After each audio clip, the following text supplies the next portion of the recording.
So students, a quick recap of part 4's lecture 3rd. Louis XVI called an assembly of the States General on 5th May 1789. In this assembly, the members of Third Estate demanded individual voting rights, where each member would have one vote, but this right was rejected by the king. So the members of Third Estate walked out of the assembly in protest.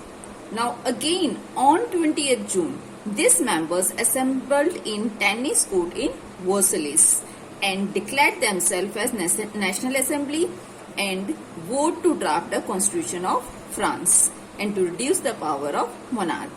This National Assembly was led by Mirabeau and Abbé Sieyès. Mirabeau was a noble and Abbé Sieyès was a priest of the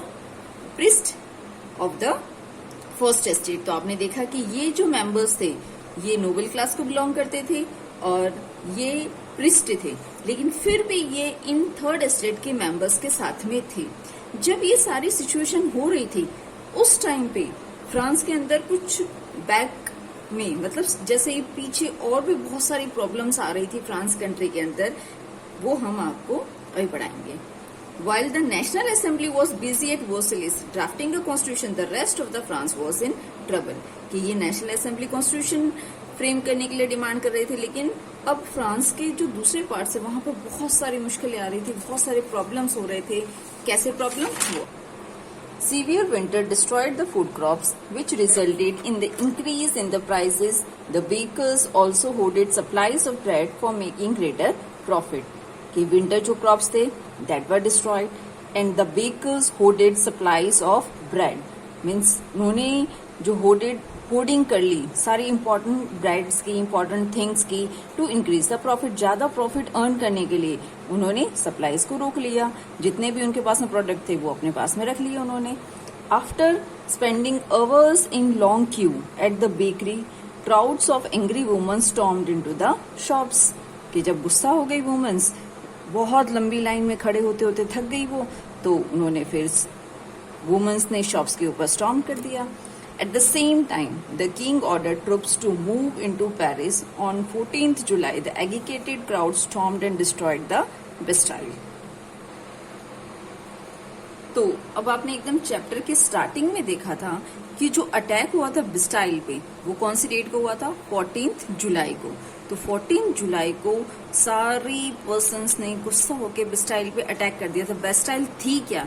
एक prison जहां पे सारे prisoners को रखा गया था, और उन्हीं प्रिजनर्स को रखा गया था जो मोनार्क, जो किंग था वहां का, उसके खिलाफ थे, लुई 16 के खिलाफ थे. तो यहाँ पे जो इस बेस्टाइल के अंदर जो प्रिजनर्स होते थे उनको जो फ्रांस के पर्सन्स होते थे, थर्ड एस्टेट्स के पर्सन्स होते थे, वो बहुत रिस्पेक्ट से देखते थे क्योंकि उन्होंने अपनी राइट्स के लिए लड़ाई करी थी और उनको जेल में डाल दिया गया था. और आपने अभी सारी सिचुएशंस भी देखी कि क्या फ्रांस के अंदर हो रहा था, कैसे लोग परेशान थे, टैक्सेस इंक्रीज किए जा रहे थे, थर्ड एस्टेट के मेंबर्स को कोई वोटिंग राइट नहीं थे. तो इन्हीं सब से परेशान होके उन्होंने 14th जुलाई को बेस्टाइल पे अटैक किया था.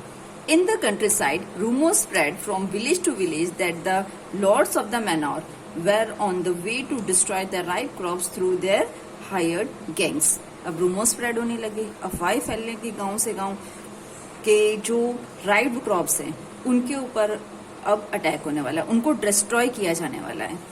Due to fear, peasants in several districts attacked the castle of nobles, looted hoarded grains, and burned down documents containing records of manorial dues.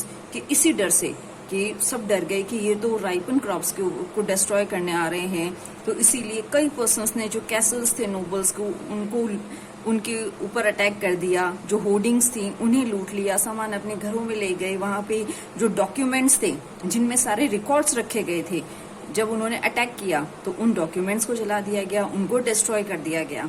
Large number of noble fled from their homes and many migrated to neighbouring countries. बहुत सारे जो nobles थे वो अपने घरों से दूसरी जगह चले गए और कई तो दूसरी नेबरिंग कंट्रीज थी पास में, वहां पे माइग्रेट हो गए. सो by all this situation, Louis XVI finally recognized the National Assembly and accepted the Constitution. Louis XVI recognized the National Assembly.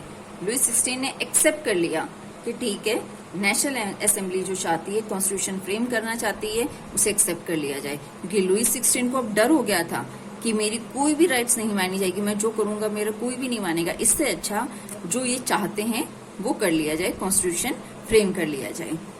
On 4th August 1789, France passed the law for abolishing the feudal system of obligations and taxes. अब जो तिथिस, taxes, priest वगैरह लिया करते थे, that was also abolished, and the land which were taken by the priest were also कन्फेस्टिकेटेड।